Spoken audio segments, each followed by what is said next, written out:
Hello again. In this training, we're going to have a look at how your neurology affects you. Okay, so how does your neurology affect you?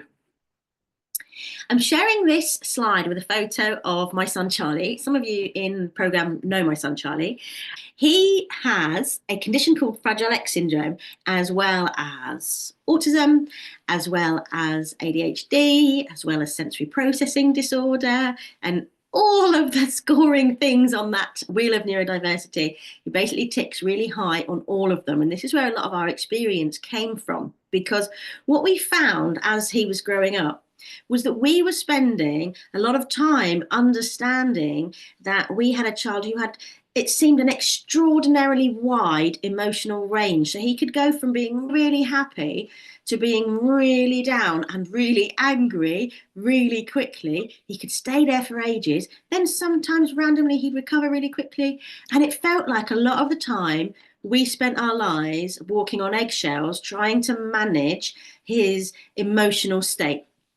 And when you see someone who has that much, what we now recognize as emotional dysregulation, you have to work really hard to manage it. And then we realized that as a family, we were doing that more and more naturally. We were understanding it on a much deeper way. And it's what led to work in the field of work that I'm working in now. So I want you to imagine your typical day and reflect on your own emotional state and notice whether you think your emotions feel pretty stable across the day, or do they fluctuate? Do they fluctuate a lot? Do they fluctuate very rapidly, or seemingly in a greater way than the trigger would dictate that they maybe typically would? Or do your feelings feel out of control some of the time, like you don't know how you're going to react? Do you ever get angry really quickly for certain things? Do certain noises make you angry? Do certain actions make you really angry? Are you overly responsive to injustices or rejections, those kind of things? Do you struggle to motivate yourself and find that you sometimes find yourself in a low emotional state and struggle to get going again? And if you recognize any of those kind of big fluctuation patterns, have you ever wondered why? And have you ever wondered why it's different for you than it is for other people who seem to just go through the day in a kind of much more level emotional state throughout the day? Because it's quite tiring having emotions that go up and down a lot during the day. So we have this model, if you like, about activation. And some people, when I talk to them about anxiety, a lot of the coaching work that I do is in relation to anxiety.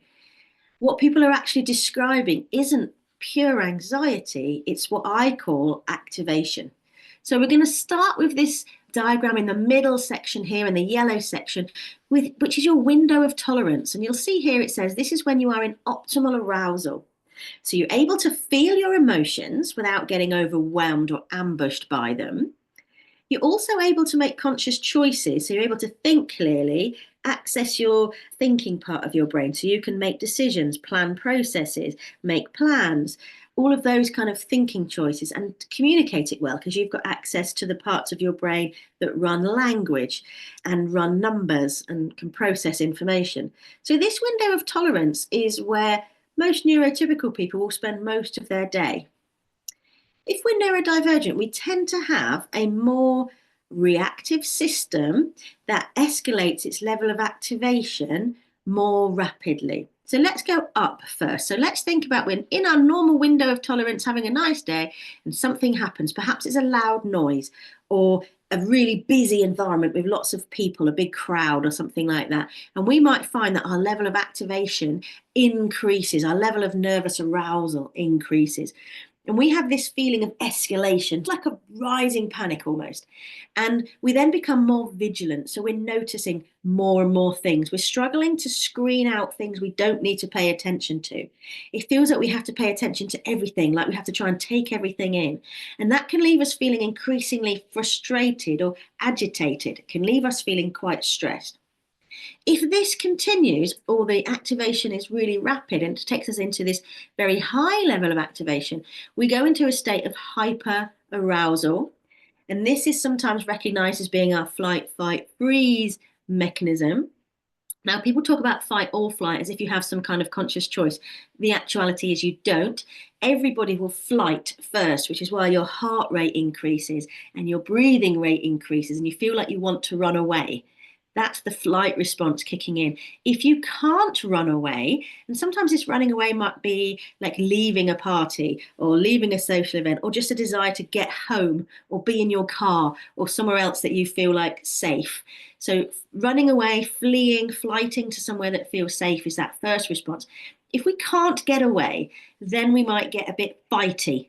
That's when we might kick off. That's when we might get defiant. That's when we might avoid demand. So if people have a PDA profile, they call it pathological demand avoidance, then that's a defiance, can be a fight response. It's an anxiety response. We might want to fight our way out of the situation. We might argue with people. Or we might go into a freeze response, which is like that staying so still. You're hoping people won't see you in a meeting, for example, or ask you anything because you can't think of a single thing to say. Your brain has gone into a kind of overwhelm. So this is high arousal. We will be feeling high anxiety. We might be angry. We may be getting flashbacks. We might be very impulsive in this state. We may harm ourselves in various different ways. We may become very defensive. We may be hypervigilant and we may be in a state of overwhelm. So if you have got an anxiety type of profile, it may be that your level of activation rises rapidly, very quickly, and is very easily triggered to increase that level of activation. On the other hand, we might find that it's hard to get our level of activation to rise into our window of tolerance. We will often, for example, wake up in the morning with a very low level of activation if we haven't got plans, for example, and struggle to get ourselves activated enough to be optimally aroused. We may find it really hard to get going. If we're in our window of tolerance, our optimal arousal state, and we find that we're low activation, so we're bored, we can zone out, we can become disinterested in the things we can enjoy, and it really is like a boredom state, but it's really hard for us to be bored, and we'll start to close down. And we might do what's called dissociating, which is when we step out of our body and view things as if we're a bit like a fly on the wall. We won't be physically present to what's going on for us. We're finding it painful to be in this situation sometimes, and we dissociate from it. If it goes even lower, our level of arousal, we go into hypoarousal, so under arousal. In terms of our fight, response up here, when this gets to the end, it drops all the way down here and goes into this fawn response. So this is part of that same fight-flight response, but it allows us to fawn, and it also takes us into shutdown. At the high level of activation, that hyperarousal might be seen as being a meltdown. At the low end of arousal, hypoarousal, this is shut down, and the processing behind it is very different. So when we are in this low arousal state, we may feel depressed. We may be numbing ourselves. So this is us doom scrolling on our phone, numbing things. This may be alcohol. It may be taking drugs. It may be going to bed and going to sleep for hours and hours. It may be a sense of indecision, not wanting to do anything, not making a commitment to anything. So for example, you might be scrolling holidays because you just want a break. But then you go into indecision because there's too many holidays, there's too many decisions to make, there's just too much, and you've gone into a hyperarousal indecision state. It might be what's driving this general feeling of being stuck is that your life is not arousal, it is not activating enough, you don't have enough arousal. You might go into this shutdown state. You might feel emotionally detached from what's going on around you, so you might not care about other people that you actually do care for. You might appear to not care. You might cut off your emotions from people. You might cut off your emotions from things happening in the world. So being unimpacted by news reports of things that you typically would care about, things like that. And you might become physically immobile. So this is part of that burnout process where we lie on the sofa or we lie in bed and we physically feel like we can't go anywhere. Like, this is it, I'm done. I'm absolutely got no energy. I can't do this. And this isn't a lack of motivation, it's a lack of arousal. Okay, so we need to be able to regulate ourselves back into this window of tolerance. Or we need to widen our window of tolerance, because for some of us, our actual window of tolerance is already quite wide. I quite like, for example, feeling this escalation and vigilance feeling. I quite like it when there's a crisis. Like, I quite like it when things are going wrong and I have to sort them out. In fact, saying I quite like it is an understatement. I love it. I love feeling a little bit angry. I love getting a little bit of road rage. I really enjoy the sensation of it. But I'm able to bring myself back into my window of tolerance and calm myself down again very quickly when I do it. And that's why I can enjoy it, because it doesn't feel out of control. If we're getting dysregulated, and if we're in the orange or the green, we are becoming dysregulated, then this escalation and vigilance can feel very uncomfortable. It can feel quite frightening. And then we go into that hyper arousal, flight, fight, freeze response. We can escalate from tolerance all the way up here very quickly. It can feel out of control. It can also feel out of control if we're in very low mood, low arousal, and we can't shake it and we can't get ourselves up into our window of tolerance. Like, we're feeling immobile, we're feeling detached, shut down. How can we get from that place back into our window of tolerance? It feels impossible. It isn't impossible. And learning how to regulate this is what we're talking about when we're talking about emotional regulation. Able to bring our level of arousal back into a level that we feel is activating and comfortable and living our optimal lives, and not being out of control, not being uncontrollably dysregulated. Now, neurodivergent people are more easily activated than neurotypical people. So that 1 in 5 of us that has some scores that are fairly high on that wheel of neurodiversity do have more reactive systems. So expanding our window of tolerance can lead to us being overwhelmed and shutting down less often, and being able to thrive in more situations. So it means we can go into those new situations staying regulated so that we can actually enjoy them, or at least feel safe in them. So recognizing when you are becoming more or less activated, recognizing what it feels like in your body, and when you feel like you're exiting that window of tolerance and getting into that dysregulated state, if you know when you feel like that you can get yourself back into the level of activation that you choose, then life will feel much easier for you. If it feels like it's happening to you, it's going to feel out of control. If you know you can control it and take control of it back, then it feels within your control and you feel like you're safer in more situations, which actually paradoxically then means that because you are, you dysregulate less easily. So once you know that you can re-regulate yourself, you become immediately the owner of a wider window of tolerance anyway. So this is a really powerful thing for us to learn, and this is what the program really is all about. Now, how do we know if we are becoming escalated and vigilant? How do we know that we're becoming dysregulated? What do we notice, and how do we recognize it in ourselves and others? I am happy that you asked that, because this is what it feels like. It feels a crash state. So the acronym CRASH stands for all of these things here. So if we're starting to feel dysregulated, it's a stress response. What we're doing is we're feeling stress. So we might feel physically contracted. So you might notice your shoulders are tense, or you might hold your jaw tightly. You might have a knot in your stomach. You might hold your tension in your gut. Some people hold it in the front of their thighs. So you might have a particular contraction pattern. Some people actually are teeth grinders. They wake up with a sore jaw and sore teeth in the morning because they've been contracted at night.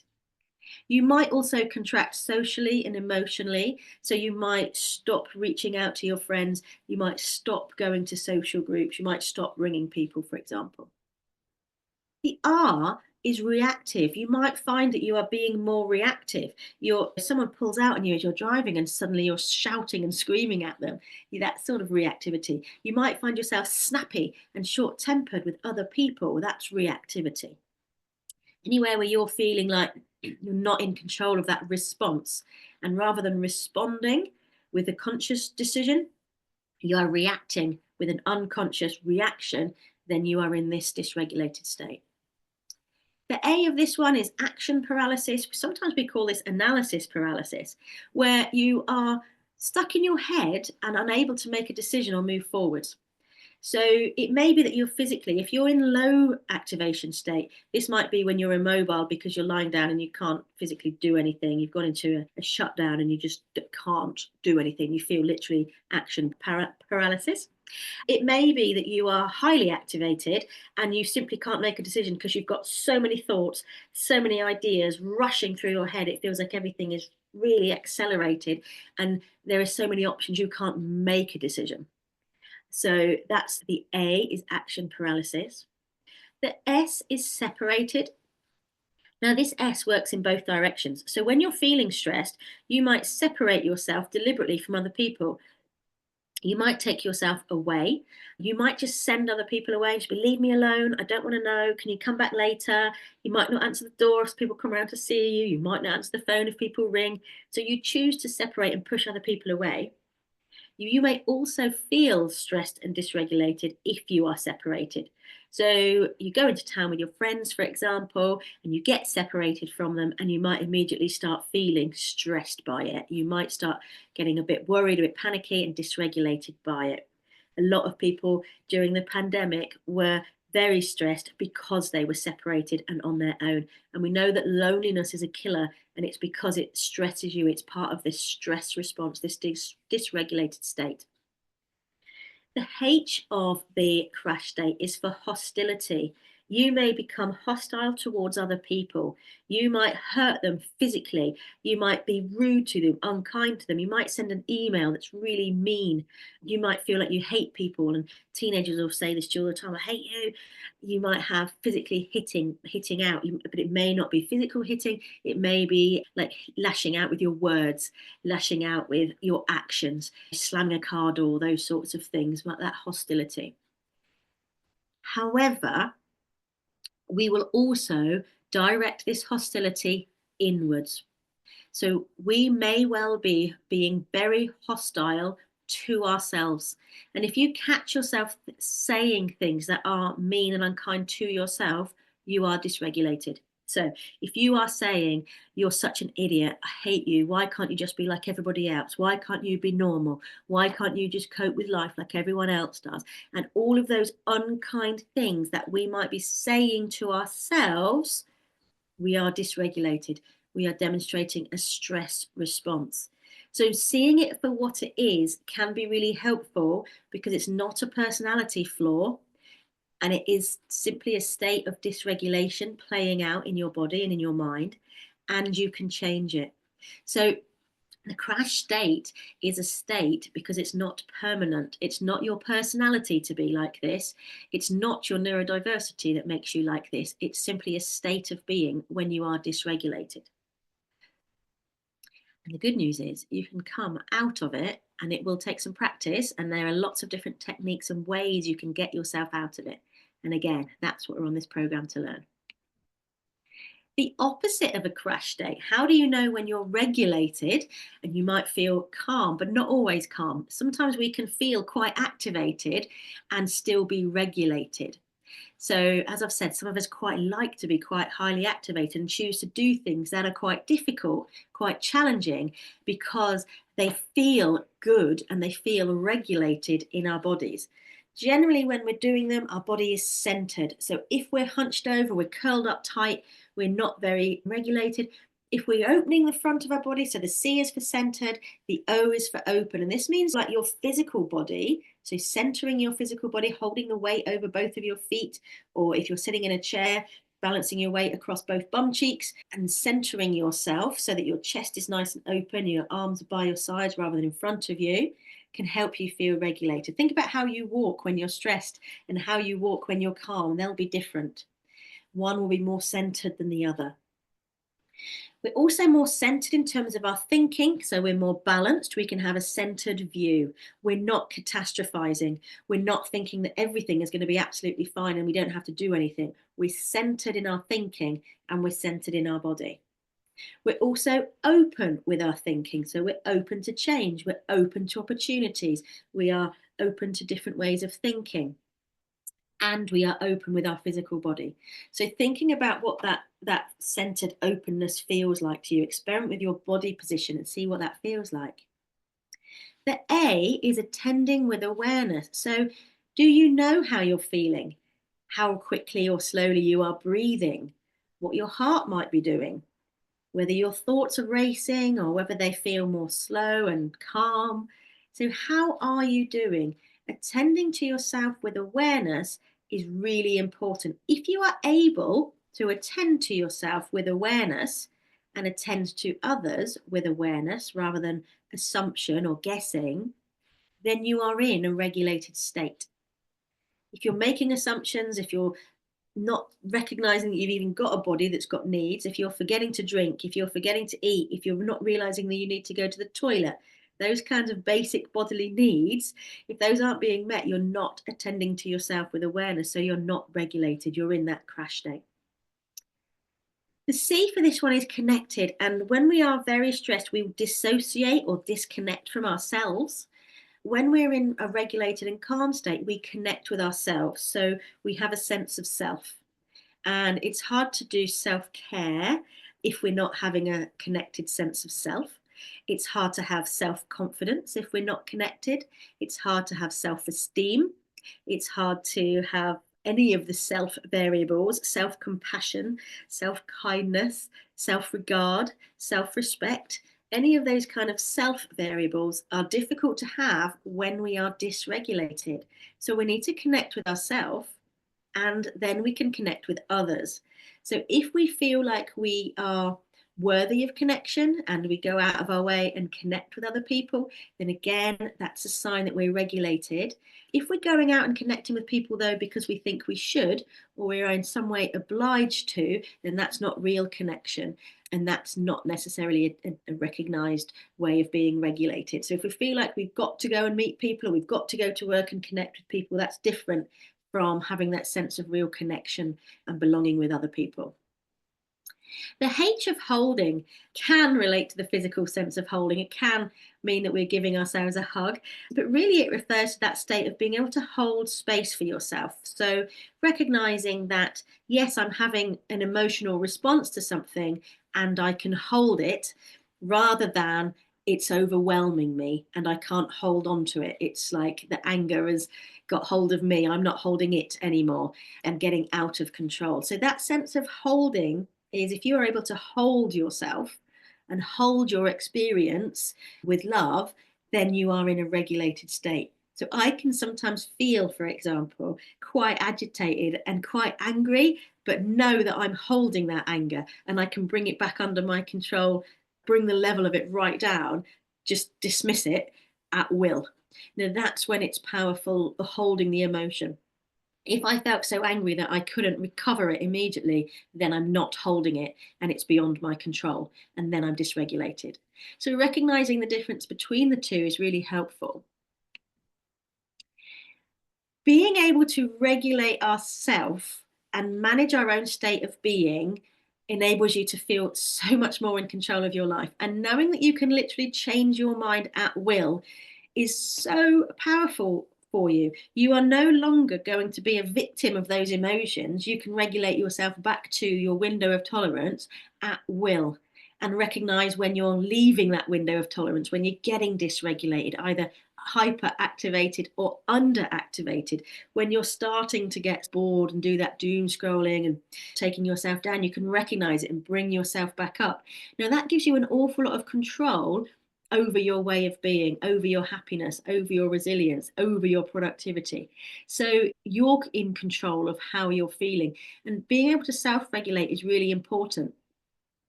It's fairly difficult to self-regulate if you've never been taught how to regulate.